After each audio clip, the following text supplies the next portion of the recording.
A partir desse momento, estaremos transmitindo para a comunidade espírita de Ponte Nova e região, palestra realizada por Eliana Gomes, do grupo da Fraternidade Espírita Irmão Fritz.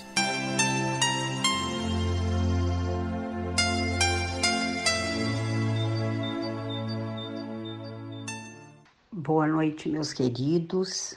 É com sentimento de gratidão que estamos aqui hoje, aproveitando este espaço que essa emissora nos oportunizou para falar um pouquinho sobre o Evangelho de Jesus. Que Jesus nos abençoe e que o estudo dessa noite nos seja mesmo esclarecedor. Que possamos estar um pouco mais conscientes do convite que Jesus nos faz a todo momento para trabalhar e colocar em prática os seus ensinamentos, pois temos recebido em abundância.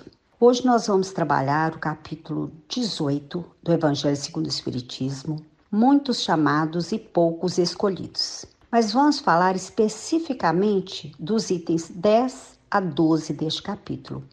A quem muito foi dado, muito será pedido. Então, no estudo desta noite, nós vamos ver que Jesus nos ensina, mas que também nos pede para que sigamos seus ensinamentos para fazer jus ao recebimento dos dons divinos e materiais que nos foram oferecidos quando do nosso reencarne. E na maioria das vezes, nem sempre refletimos bastante sobre essa advertência de Jesus. A quem muito foi dado, muito será pedido, que está lá no capítulo 12, versículo 48 do Evangelho de Lucas. E quando falamos de que muito nos foi dado, nós não paramos para pensar de fato que nós vivemos inundados. A palavra é esta mesmo, inundados, mergulhados nos dons divinos. Se pararmos para pensar no quanto temos a agradecer, embora tudo que temos, nos pareça absolutamente normal, nós enxergamos, nós andamos, nós ouvimos, nós pensamos, nós somos abençoados a todo momento pelo simples ato de respirar sem aparelhos. E neste momento, gente, em que passamos por tanta dor, em que as pessoas adoecem, principalmente com falência dos pulmões, e a necessidade de oxigênio, respiradouros, se torna uma constante nos pacientes de Covid. E é mais do que nunca precisamos enxergar a grandeza de agradecer. Quem de nós agradece de fato não necessitar de um balão de oxigênio, por exemplo, no nosso dia a dia? Há muitos pacientes que, para se manterem vivos, precisam de um balão de oxigênio. Vejam bem, nós temos a nossa existência, nossa vida aqui neste plano. Isso significa o quê?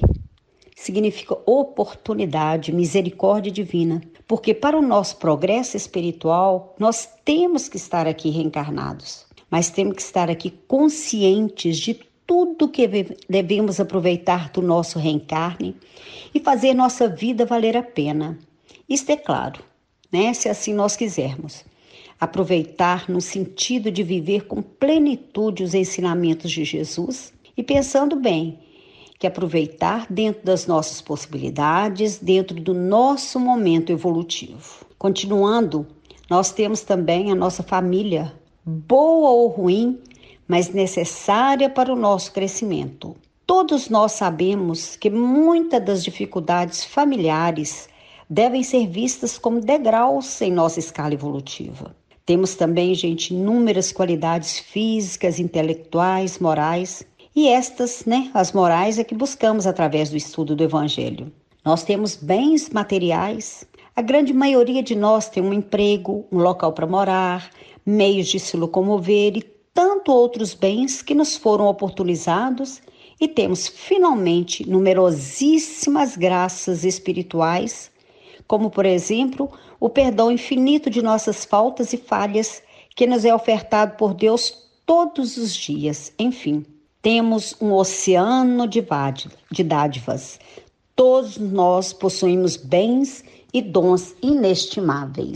Confirmando essa máxima, Chico Xavier, pelo Espírito de Emmanuel, no livro Fonte Viva, lição Aprendamos a Agradecer, já nos diz. Eu peguei os pontos mais importantes, dei uma resumida.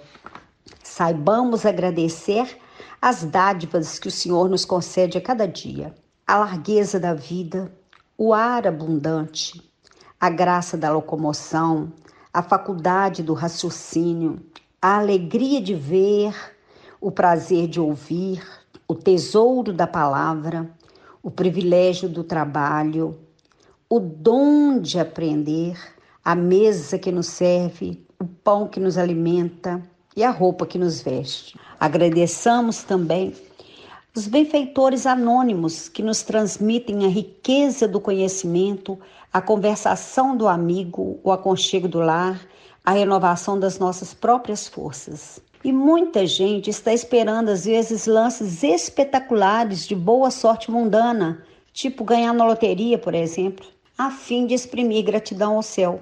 Nada existe insignificante na estrada que percorremos. Utilizemos, pois, o patrimônio que o Senhor nos empresta. Lembremos que tudo que temos hoje é por empréstimo, é por bondade. Nada é nosso definitivamente. No serviço incessante do bem, aprendamos, pois, a agradecer. Porém, Jesus nos diz nessa passagem evangélica que é para observarmos como estamos usando esses dons. Até porque a má administração dessas qualidades, desses dons e bens que nos foram generosamente ofertados, vão gerar consequências que temos que aceitar, aqui mesmo neste plano ou no plano espiritual. É como ter um bem material qualquer. Se temos um carro, por exemplo, mas não cuidamos dele, o que vai acontecer? Ele vai se deteriorando, vai acabar virando uma sucata. Essa passagem de hoje, ela nos leva a refletir sobre a estreita relação entre o conhecimento que adquirimos nessa doutrina tão consoladora e a responsabilidade que advém deste conhecimento. Ou seja, será pedido muito mais a cada um de nós que já temos o conhecimento das leis divinas, que já temos conhecimento dos dons que nos foram concedidos, e em compensação, se guiarmos nossa vida pelas leis morais ensinadas no Evangelho, será-nos dado também muito mais. Mas se não, responderemos também, lembrando sempre que quando nós falamos de perdas e ganhos, estamos sempre nos referindo a bens espirituais. Nós seremos premiados por colocarmos em prática os ensinamentos do Mestre ou não, dependerá de cada um de nós. Então vamos conhecer agora a passagem evangélica, que motivou o estudo, lembrando que Jesus falava por parábolas, numa linguagem voltada para o entendimento do povo daquela época. E Jesus nos disse, porque aquele servo que soube a vontade do seu Senhor e não se apercebeu e não obrou conforme a sua vontade, dar-se-á-lhe muitos açoites. Essa era a linguagem da época, do olho por olho, dente por dente. Ainda não entendiam a mensagem do amor. Mas aquele que não a soube e fez coisas dignas de castigo, levará poucos açoites, porque a todo aquele a quem muito foi dado, muito será pedido. É o que muito confiaram, muitas coisas lhe tomarão. Lucas 12, 47 e 48. Então, como já mencionamos, Jesus ressalta nesses ensinamentos a lei do livre-arbítrio, a lei de causa e efeito, com a consequente responsabilidade de cada um de nós, de como estamos usando tudo que nos foi ofertado, do que estamos fazendo com os nossos conhecimentos ao longo da nossa existência enquanto aqui encarnados. Cada um de nós traz em nossa essência espiritual, como espírito imortais que somos, o Cristo interno, a centelha divina, mas também o livre-arbítrio. É ele que nos faculta escolher entre duas ou mais opções, a que acharmos melhor para a nossa vida. É como uma relação de pais e filhos. Nós, enquanto pais, estamos sempre orientando, ensinando, mostrando caminhos facilitadores para a vida dos nossos filhos. Mas a realidade tem nos mostrado que muitos optam por escolher caminhos mais difíceis, tomar atitudes mais equivocadas, não aceitando nossas orientações. Porque qual pai não quer o melhor para o seu filho? Mas o livre-arbítrio faz com que eles trilhem caminhos que às vezes os distanciam do colo do pai. São as escolhas de cada um. Haroldo Dutra nos conta que um antigo dirigente de uma casa espírita visitou Chico e fala da sua angústia com os problemas que ele estava enfrentando com seu filho. E Chico pergunta-lhe qual a idade do filho, e ele responde que o filho já tinha mais de 20 anos. Chico então responde e diz para ele: mas ele já é adulto, é senhor dos seus atos. Chico então lhe aconselha: deixe ele viver a vida dele, porque senão ele vai viver a sua vida e vai dizer que você é responsável pela infelicidade dele. Tenha sempre, porém, um coração generoso e a mão sempre estendida para ele se ele cair. Seja o primeiro a dar a mão, mas pare de viver a vida do seu filho, porque a evolução é individual, é de cada um. Assim, a passagem do Evangelho nos diz que ficamos presos às consequências agradáveis ou desagradáveis de nossas escolhas. É a velha máxima, né? Não tem como colher milho se nós plantamos feijão. Que quando Jesus diz que o servo que souber a vontade do seu amo e não fizer a vontade dele será rudemente castigado, né? A gente precisa lembrar que o servo, neste caso, somos nós. E o amo, é claro, Deus. Ele quis nos dizer que todos aqueles que já conhecem sua palavra, conhecem o Evangelho de Jesus e que não praticam, serão duramente cobrados.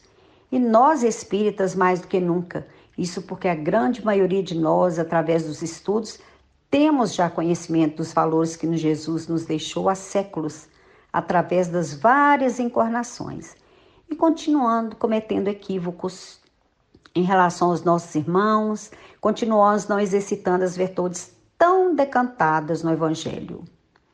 Na realidade, o estudo do Evangelho, que é o nosso guia, deve ser para nós um aprendizado significativo, pois só através do seu entendimento, assimilação e aceitação, nós vamos promover a nossa tão decantada reforma, e sabendo que sem esforço e até mesmo sofrimento, não nos será possível. Porque o Evangelho é um roteiro seguro para a nossa reforma intimista. É ele que nos traz paz interior que tanto almejamos. Além do conhecimento das leis morais, precisamos continuar também exercitando o conhecimento próprio, ter a exata noção de todos os nossos defeitos e falhas que ainda não conseguimos vencer, porque só este conhecimento interior fará com que buscamos nessa melhoria direta. Por exemplo, se sabemos que somos intolerantes ou impacientes, essa aceitação faz com que caminhemos para vencer este defeito. Ao passo em que, se negarmos essa falha de caráter, jamais nos esforçaríamos para mudar. E aí, Jesus continua: mas aquele que não tenha sabido da sua vontade e fizer coisas dignas de castigo, menos punido será. Jesus nos esclarece que seremos cobrados de acordo com o conhecimento que temos de suas leis. Se sabemos mais, teremos que dar mais. Se sabemos menos, seremos menos cobrados. Em algumas passagens no Livro dos Espíritos, nós percebemos que os Espíritos sempre indicam que Deus julga pelas nossas intenções. Kardec, no Livro dos Espíritos, já confirmava: reconhece-se o verdadeiro espírita pela sua transformação moral e pelos esforços que faz para domar suas más inclinações. E quando falamos de esforço, Jesus deixa isso bem claro nessa passagem, o que também nos traz um grande conforto. Ele diz que pelo nosso atual estágio evolutivo, às vezes torna-se impossível fugirmos de uma situação de erro. Porém, seremos cobrados de acordo com nossa intenção, de acordo com a nossa vontade de fazer diferente. Francisco do Espírito Santo Neto, no seu livro Renovando Atitudes, ditado pelo Espírito Hamed, nos fala o seguinte, corroborando, né? Somos todos nós protegidos pela nossa ignorância. Ignorância que falta de conhecimento, né?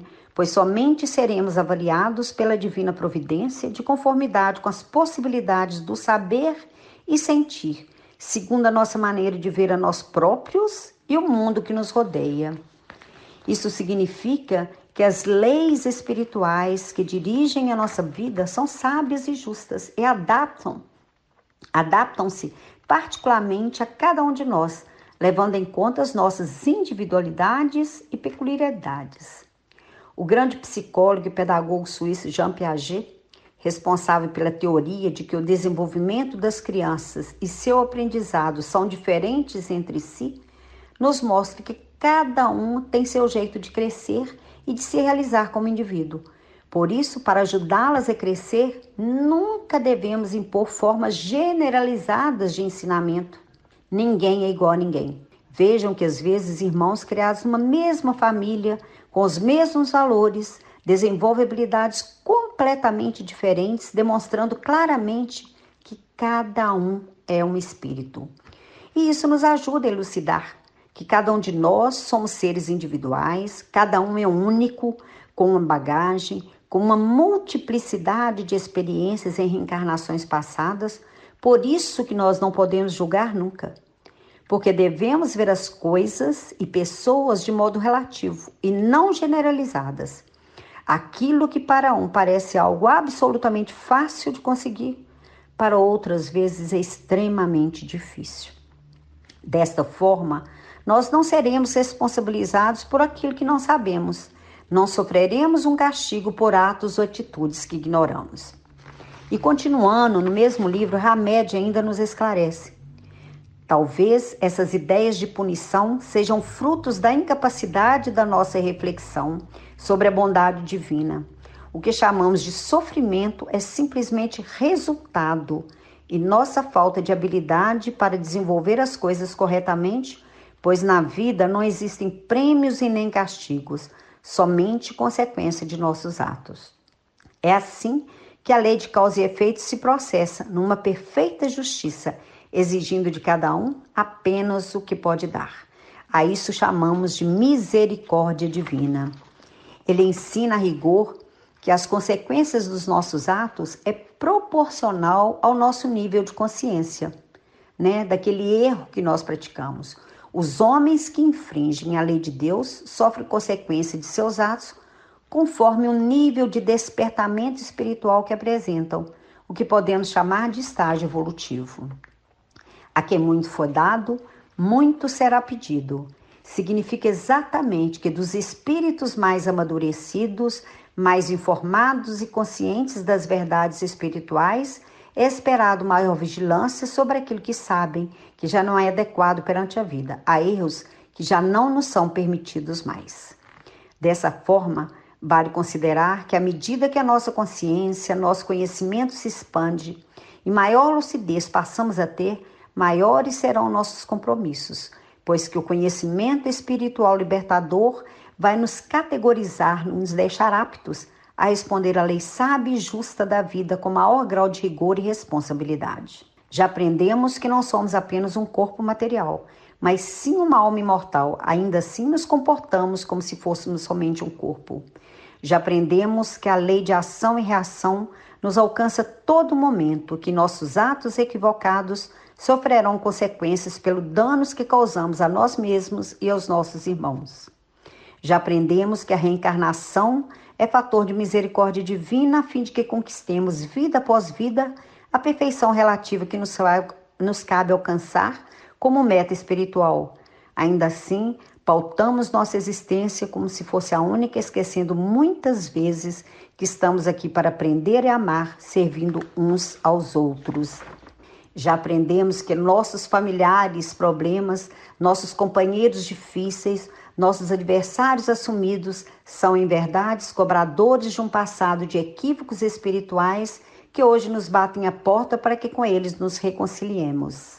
Já percebemos que a lei de Deus resume-se no impositivo de amar ao próximo como nós mesmos, conquistando méritos para que o amor nos chegue como socorro às nossas dores e sofrimentos, tanto quanto estendemos aos companheiros de jornada. Ainda assim, nos deixamos conduzir pelas diretrizes do orgulho e do egoísmo. Vejamos que não podemos mais alegar ignorância. Por isso mesmo, Jesus deixou-nos o sublime convite: vinde a mim todos vós que estáis cansados e sobrecarregados, que eu vos aliviarei. Essa promessa de Jesus se baseia no fato de quanto mais sabemos da verdade, mais estamos livres da ignorância que aprisiona e das dores que nos acompanham. Boa noite, muito obrigada, e que Jesus faça com que tenhamos uma semana de luz e serenidade e possamos agir sempre no bem.